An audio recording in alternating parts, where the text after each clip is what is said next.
Trump's budget triumph. The Freedom Caucus surrenders in a legislative showdown. In a surprising turn of events, hardline conservatives within the House Freedom Caucus appeared to buckle under pressure during Thursday's critical vote, eventually supporting what has been dubbed the One Big Beautiful Bill Act.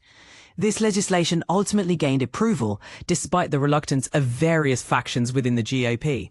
President Donald Trump emerged victorious, albeit at the cost of some political embarrassment for various wings of the GOP, with the exception of the party leadership. The Freedom Caucus in particular was the last group to give in and endorse the bill. Around midday on Wednesday, the Freedom Caucus members objected to the Senate-approved version of the bill, arguing it betrayed the initial framework negotiated by Speaker Mike Johnson. The tension among the hardliners escalated, but ultimately a more unified decision was made.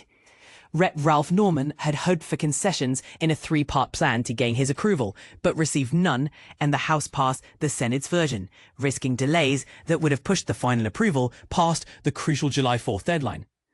In one notable statement, Rep. Tip Roy explained his decision to vote in favor of the bill, assuring constituents that the White House was actively addressing Medicaid fraud concerns. Another far-right Republican, Rep. Derek Van Orden, responded sharply when asked about party loyalty, stating, "We're not a bunch of little bitches around here." His passion made it clear that the caucus was determined not to be seen as merely following presidential directives. But here's where it gets tricky. Even Senator Lisa Murkowski initially voiced strong opposition to the bill's provisions, particularly the new work requirements affecting SNAP and Medicaid recipients. Whilst she hoped for modifications, it was this refusal to hold out that ensured the bill remained as is.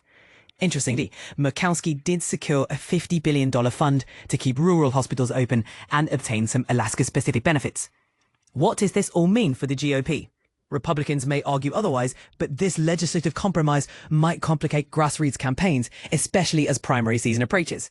So let's think about this. Did the Freedom Caucus's tactical shift improve the bill, or did they simply bow to the inevitable? What do you think about the strategic decisions made here? Let us know your thoughts in the comments.